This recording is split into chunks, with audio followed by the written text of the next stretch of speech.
Agora é para o Otávio Elísio, a pergunta é do Antônio Cabral, da ONG Astures. Seria o Geoparque Quadrilátero Ferrífero e sua autodescoberta a oportunidade de criação de sítios escolas envolvendo comunidades locais e o meio acadêmico? Poderia, sim, o ciclo do ferro deixar para Minas Gerais um patrimônio similar ao deixado pelo ciclo do ouro? Bom, eu quero, em primeiro lugar, retomar um pouco a pergunta anterior. Entende?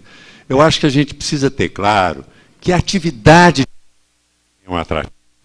Nós não precisamos esperar que a mineração acabe para depois mostrar. Ela é, em si, um atrativo, desde que ela seja feita de forma sustentável. Que você possa entrar numa mineração, e eu já fiz isso em minerações de carvão na Europa, em que você entra, vê uma parte da paisagem que a mineração aconteceu há 10 anos atrás e que hoje está recuperado, você vê um movimento de caminhões, etc., onde a mineração ocorre hoje.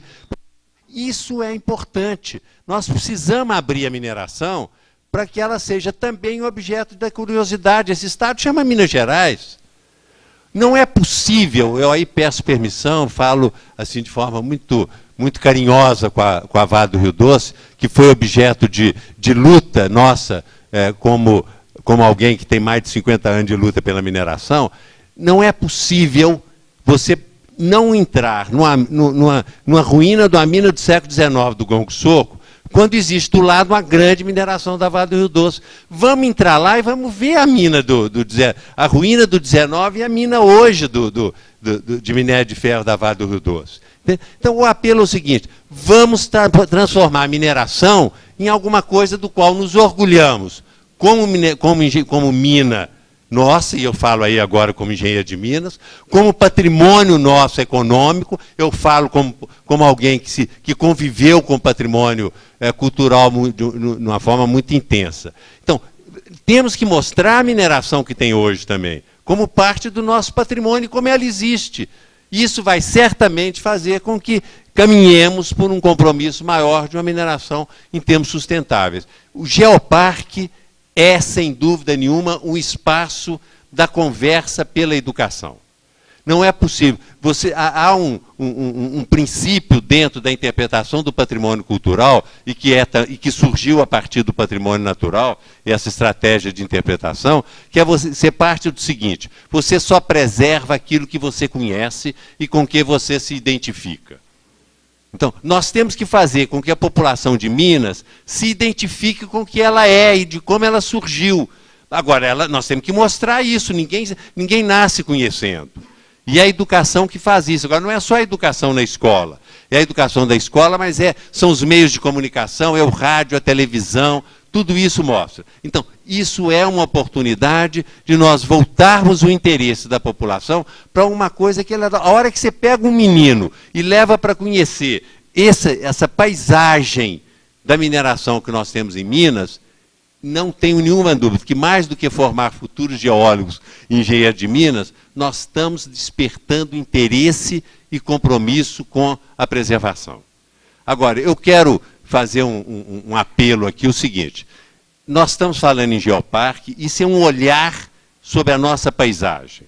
Nós estamos falando sobre patrimônio natural, estamos falando sobre um olhar sobre o patrimônio natural. Temos que entender que tudo isso tem uma ligação. O natural e o cultural, o geoparque, a biodiversidade, a diversidade geológica e a diversidade cultural são dimensões que estão juntas. Nós temos que, eu sou absolutamente favorável a que esses olhares busquem valorizar aspectos de uma paisagem. Mas essa paisagem se fez e se forma dentro de uma dimensão que é natural, que é cultural, que é geológica, etc, etc. Mas vamos tentar trazer para tudo isso também a dimensão do cultural, que é um esforço que foi se fazendo historicamente. Eu acho que em vários momentos isso foi tratado aqui, a partir de ação do homem ou de muitas coisas que foram acontecendo, né? E aí o tempo geológico nos indica bem essas dimensões. Mas eu insisto o seguinte: a biodiversidade, a diversidade geológica e a diversidade cultural são dimensões todas que estão dentro de uma paisagem que nós estamos procurando ver, e dentro dela o geoparque. A outra coisa, desculpe aí estender um pouco, o nosso amigo Marco Paulo insistiu e definiu muito bem o que o geoparque é. Nós precisamos começar a pensar em esquemas de proteção que não signifiquem engessamento. Não podemos entender que geoparque só não é objeto de proteção, dentro do critério de engessamento, o Marco Paulo falou isso muito bem, porque é uma decisão de categoria da Unesco. E se o IPHAN começar a estabelecer a categoria do geoparque, isso virá como engessamento? Não, se vier, não, somos contra. Mas se vier dentro da mesma estratégia da Unesco, de que algumas coisas têm que ser reconhecidas por sua importância, e a sua importância é, inclusive, o seu uso, tudo bem. Então, vamos tentar trazer para cá uma estratégia de que o geoparque, ainda que vá além do reconhecimento pela Unesco, seja um reconhecimento no nível nacional ou estadual, ele seja visto com a mesma dimensão. É alguma coisa que reconhece o valor, e um valor que o próprio uso dele, não há nada melhor, e a Úrsula nos mostra isso no trabalho maravilhoso dela.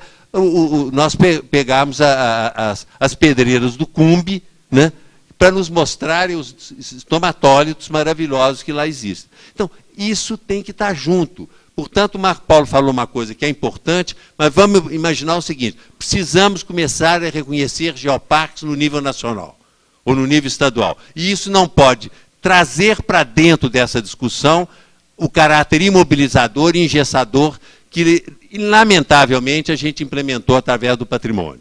Uma política de patrimônio que tivesse surgido hoje, surgiria certamente numa dinâmica diferente. Preserva sim, mas preserva aquilo que o seu dossiê inicial de preservação estabeleceu. Vamos pensar uma política de geoparque que não seja engessadora, mas seja efetivamente aquilo que nos permite preservar mais do que uma coisa de hoje, mas a dinâmica que o uso dessa coisa de hoje nos traz e leva à frente.